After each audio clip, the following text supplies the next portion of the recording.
अस्सलाम वालेकुम। Welcome to Imphal institute of health and hope के स्टूडेंट्स आप सब खैरियत से होंगे।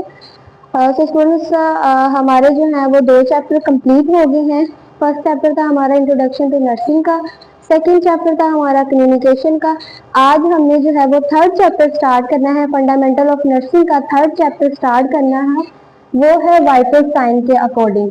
ठीक है, ऑलरेडी आपको पता है कि हमारा जो है ना अभी वो फंडामेंटल ऑफ नर्सिंग का चल रहा है। ठीक है, तो इसका आज चैप्टर नंबर 3 है। फर्स्ट लेक्चर आज हमने इसका देखना है। तो सबसे पहले इसमें हमने, क्योंकि हमारा जो है वो चैप्टर ही वाइटल साइन पे है, तो सबसे पहले हमने वाइटल साइन का इंट्रोडक्शन, उसकी डिफाइन वगैरह देखनी है। ठीक है, तो ये है वाइटल साइन का इंट्रोडक्शन। ठीक है, वाइटल साइन में सबसे पहले वो कह रहा है कि vital sign is the intermittent assessment of the temperature, pulse, respiration and blood pressure. यानी वाइटल साइन में हम क्या क्या चीजें देखते हैं? टेम्परेचर देखते हैं, पल्स देखते हैं, रेस्पिरेशन देखते हैं और ब्लड प्रेशर देखते होते हैं। ठीक है, इनकी असेसमेंट करते होते हैं। कोई भी एक पेशेंट है हमारे पास, वो आया है, हमने उसकी ट्रीटमेंट हमने उसका स्टार्ट करना है, तो सबसे पहले हमने उसका टेम्परेचर देखना है। ठीक है, टेम्परेचर के बाद हमने उसकी पल्स देखनी है, पल्स के बाद रेस्पिरेशन, रेस्पिरेशन के बाद हमने उसका ब्लड प्रेशर यानी हमने उसका बीपी चेक करना है। ठीक है, तो ये वाइटल साइन कितने टाइप के होते हैं? ये होते हैं 4 टाइप के। वाइटल साइन जो है वो 4 टाइप्स के आते हैं, जिसमें सबसे पहले हमारे पास आ जाता है टेम्परेचर। टेम्परेचर यानी इसकी नॉर्मल रेंज जो है वो 97 टू 99। और ये एक बात याद आपने रखनी है कि टेम्परेचर हमेशा जो मेजर किया जाता है ना वो फ़ारेनहाइट में किया जाता है। ठीक है, उसके बाद पल्स, जिसकी नॉर्मल रेंज जो है वो 60 और 100 के दरमियान में होनी चाहिए। अगर 60 से नीचे है तो वो ब्रेडिकार्डिया में चले जाता होता है, और अगर 60 से ऊपर है, सॉरी 100 से ऊपर है, तो वो टैकीकार्डिया में चला जाता है। ठीक है, तो ये इसका नॉर्मल रेंज भी लिखी हुई है। फिर है रेस्पिरेशन, यानी हमारी जो सांस लेने का जो अमल है उसकी कितनी होनी चाहिए? ये है 12 टू 20, यानी 12 से नीचे नहीं जानी चाहिए और 20 से ऊपर नहीं जानी चाहिए। इन दोनों के जो है ना वो दरमियान में हमारी रेस्पिरेशन रहनी चाहिए। उसके बाद है बीपी। ब्लड प्रेशर जो नॉर्मल रेंज में होता है वो हमारे पास होता है 120/80। ठीक है, 20/80 यानी एक जो ब्लड प्रेशर होता है वो सिस्टोलिक होता है और दूसरा जो होता है वो डायसिस्टोलिक होता है। ठीक है, ये ब्लड प्रेशर का यूनिट होता है, इसको आपने ना याद रखना है। ये होता है mm, एच बड़ा यानी कैपिटल में और जी फिर स्मॉल। ये दोनों mm जो है वो स्मॉल में होंगे, जी भी स्मॉल में होगा और एच जो है ना ये कैपिटल में होगा। अब इसको नोट डाउन करने का मकसद क्या है? ये जो है ना इसमें आ जाता होता है, एमसीक्यूज में भी आ जाता होता है। ठीक है, तो इसको जो है ना वो आपने इसका यूनिट जो है ना वो याद भी करना है और ये भी देखना है कि कैपिटल में क्या आ रहा है और स्मॉल लेटर्स में क्या चीज है। ठीक है, उसके बाद सबसे पहले हमारे पास हमने क्या देखा? टेम्परेचर देखा है, पल्स देखी है, रेस्पिरेशन देखी है और ब्लड प्रेशर देखा है। अब हमने टेम्परेचर के बारे में पढ़ना है कि टेम्परेचर है क्या। यहाँ पे तो हमने जस्ट एक नॉर्मल उसकी रेंज पढ़ी है ना कि फ़ारेनहाइट में जो है वो कैलकुलेट किया जाता है और कितना होता है।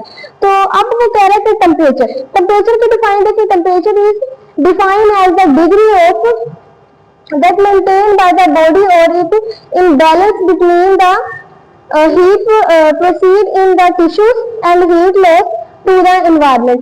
यानी टेम्परेचर जो है ना वो हमारी इन्वायरमेंट से एक जो हीट लॉस होती है वो होता है और दूसरा जो है ना वो हमारे टिश्यू के अंदर ही जो है ना वो इन्फ्लेमेशन हो रही होती है। ठीक है, अब टेम्परेचर एक तरफ से जो है ना वो ठीक भी होता है, इससे नुकसान जो है ना वो इतना नहीं होता है, इससे फायदा बहुत ज्यादा होता है। फायदा कैसे होता है कि जब इंसान की बॉडी जो है ना वो फुल हीट अप हुई हुई होती है तो बहुत सारे बैक्टीरिया, बहुत सारे ऐसे वायरस है जो किल हो जाते होते हैं इसी टेम्परेचर की वजह से। ठीक है, तो बाकी जो है, अच्छा टेम्परेचर को जो है ना वो मेडिकल लैंग्वेज में जो है ना फीवर, जब इसको आगे हम मेजर कर लेते हैं तो वो फीवर भी कंसीडर होता है और फीवर को जो है वो मेडिकल लैंग्वेज में ना पायरेक्सिया बोलते होते हैं। ठीक है। तो अब पर्पस क्या है कि हमने टेम्परेचर को क्यों मेजर करना है, ठीक है। तो इसका पर्पस देखें कि टू इस्टेब्लिश बेसलाइन, बेसलाइन को इस्टेब्लिश करने का मतलब ये है कि हमने देखना है कि उसका टेम्परेचर है कितना है, ठीक है। लाइक 97 है, 99 है या 100 है, 101 है, 102 है, तो हमने देखना है कि वो है कितना है, ठीक है। उसके बाद वो कह रहा है कि to determine changes in the core temperature, फिर हमने देखना है कि इसके अंदर कोर टेम्परेचर में चेंजेस क्या क्या आ रही है, ठीक है। To monitor the patient, patient को मॉनिटर करने के लिए, उसकी कंडीशन देखने के लिए भी कि फिजिकली ये किस तरह से नजर आ रहा है, और इसका टेम्परेचर, लाइक एक पेशेंट आया वो कह रहा है कि मेरा मुझे जो बुखार है वो 101 है, तो आपने उसकी स्टेटमेंट पे जाने से बेहतर है कि आप पहले उसकी मेजरमेंट करें, पहले आप थर्मामीटर लेके उसको जो है ना वो प्रॉपर चेक करें कि क्या वाकई ही इसका जो टेम्परेचर है वो 101 है भी है या नहीं है, 101 है भी है या नहीं है, ठीक है।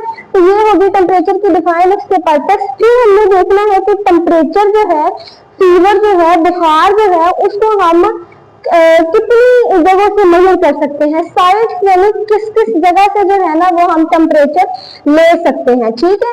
तो सबसे पहले है ऑरल, यानी मुंह से हम टेम्परेचर ले सकते हैं। आपको पता है कि डॉक्टर के पास आप जाते हैं तो वो आपको थर्मामीटर देते हैं जो मुंह में रखने के लिए, ठीक है। उसके बाद रेक्टल, रेक्टल टेम्परेचर ये होता है कि जो हम स्टूल वाली जगह से लेते हैं, लाइक जहाँ से स्टूल वगैरह पास करते हैं ना, वहां से जो टेम्परेचर लिया जाता है उसको रेक्टल बोलते हैं।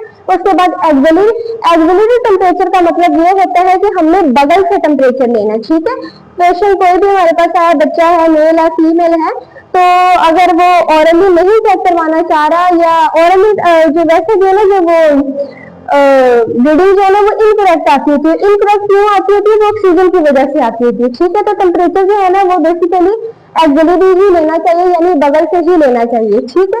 उसके बाद जो है टेम्पैनिक, टेम्पैनिक का मतलब ये है कि कान के पर्दे से टेम्परेचर लिया जाता है, ठीक है, कान से टेम्परेचर लिया जाता है, ईयर, ईयर से टेम्परेचर लिया जाता होता है, ठीक है।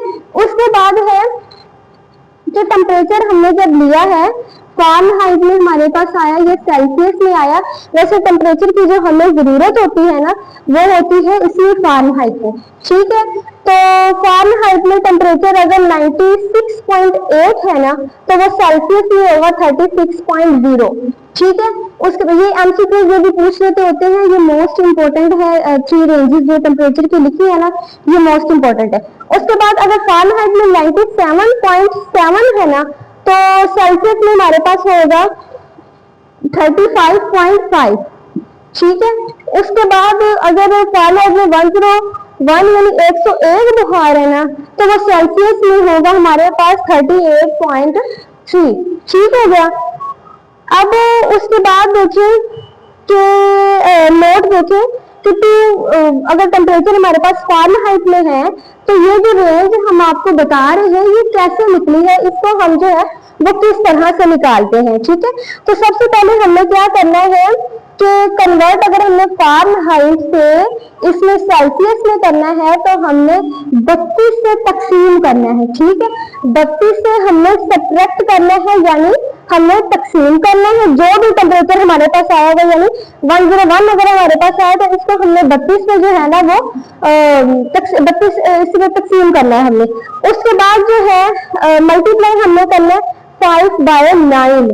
जब हमने फ़ारेनहाइट से सेल्सियस में जाना है तो टेम्परेचर को पहले सब्ट्रैक्ट करना है 32 से, उसके बाद 5/9 से हमने जो है ना वो मल्टीप्लाई करना है, ठीक है। उसके बाद ये तो बात हुई है फ़ारेनहाइट से सेल्सियस में जाने की, ठीक है। अब अगर सेल्सियस से फ़ारेनहाइट में जाना है तो हमने मल्टीप्लाई करना है, यहाँ पे हमने सब्ट्रैक्ट करना है, यहाँ पे हमने मल्टीप्लाई करना है 9/5 से। ये चीज आपने याद रखनी है, यहाँ पे मल्टीप्लाई हो रहा है 5/9 से, और यहाँ पे जो है ना वो मल्टीप्लाई हो रहा है 9/5 से, ठीक है। देन आपने 32 जो है ना वो इसमें ऐड कर देने, इसमें से 32 निकालने हैं और इसमें से 32 जो है ना वो ऐड कर देने हैं, ठीक हो गया।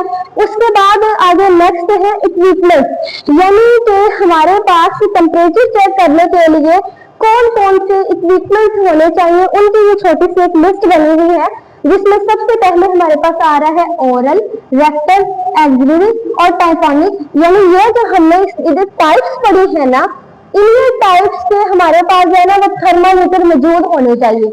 ओरल का अलग से थर्मामीटर होता है, रेक्टल का जो है वो अलग से थर्मामीटर होता है, एक्सिलरी टेम्परेचर यानी बगल से हमने जो चेक करना है उसका अलग से, और कान से जो टेम्परेचर हमने चेक करना है उसका अलग से होता है थर्मामीटर। ठीक है, उसके बाद वो कह रहा है कि probe covers of the electronic thermometer is used. अगर आप इलेक्ट्रॉनिक थर्मामीटर यूज कर रहे हैं तो आपको चाहिए कि उसका जो प्रोब है ना, उसकी जो आगे वाली लिड है उसको आप कवर कर दें। ठीक हो गया। उसके बाद वो कह रहा है कि lubricant and tissue if the rectal side is used. उसके कहने का मतलब ये है कि अगर आप रेक्टल टेम्परेचर ले रहे हैं, यानी किसी बच्चे का ये आप स्कूल वाली जगह से टेम्परेचर ले रहे हैं, तो आपके पास जो है ना वो लुब्रिकेंट जेल वगैरह की होनी चाहिए। ठीक है, जिसको आप लगा के टेम्परेचर के साथ सॉरी थर्मामीटर के साथ, लाइक ये हमारे पास थर्मामीटर है तो वो लुब्रिकेंट जेल वगैरह लगा के तो फिर हमने जो है ना वो इंजेक्ट करना होता है। ठीक है, उसके बाद टिश्यू वगैरह भी साफ करने के लिए वो आपके पास होने चाहिए। एंटीसेप्टिक सोल्यूशन होना चाहिए, प्लेन वाटर होना चाहिए, पेंसिल और पेन होना चाहिए जिससे जो टेम्परेचर की जो रीडिंग आई है वो लिखनी है। उसके बाद जो है ना वो पेपर और शीट्स भी होनी चाहिए आपके पास, किडनी ट्रे होना चाहिए जिसके अंदर आपने जो है लुब्रिकेंट जेल रखी हो, टिश्यू रखे हो, थर्मामीटर के सारे टाइप्स के रखे हो, और इसके साथ जो है ना वो शीट्स वगैरह रखी हो, फिर पेपर बैग होना चाहिए। ठीक हो गया। तो ये इक्विपमेंट्स हैं जो हमने टेम्परेचर लेने के लिए, यानी 4 टाइप्स के टेम्परेचर जो हमने पढ़े हैं, कहाँ कहाँ से हम लेते हैं, उनके थर्मामीटर होने चाहिए और इक्विपमेंट्स होने चाहिए। ठीक हो गया। तो आज छोटा सा ये हमारा टॉपिक था, इंट्रोडक्शन था। उसके बाद कितने टाइप्स के होते हैं, फिर टेम्परेचर के बारे में हमने पढ़ा, टेम्परेचर क्यों मेजर करना है वो था, साइज से कहाँ कहाँ से लेते हैं। उसके बाद जो है ना वो फारेनहाइट से हमने सेल्सियस, और सेल्सियस से फारेनहाइट, ये समझिए एक फॉर्मूला है।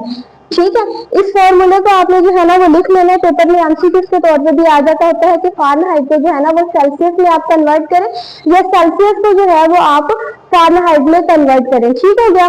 तो आज का ये छोटा सा हमारा लेक्चर था, होप से आप सबको समझ में आया हो। इसके बिना आप नोट्स वगैरह बना के रख लीजिएगा। तो ये एमसीक्यूज में भी पूछ लेते होते हैं, डिफाइन इसकी जो है वो इसमें शॉर्ट में पूछ लेते होते हैं। तो छोटा सा हमारा ये टॉपिक था, होप से आपको समझ में आया। शुक्रिया, जज़ाकल्लाह।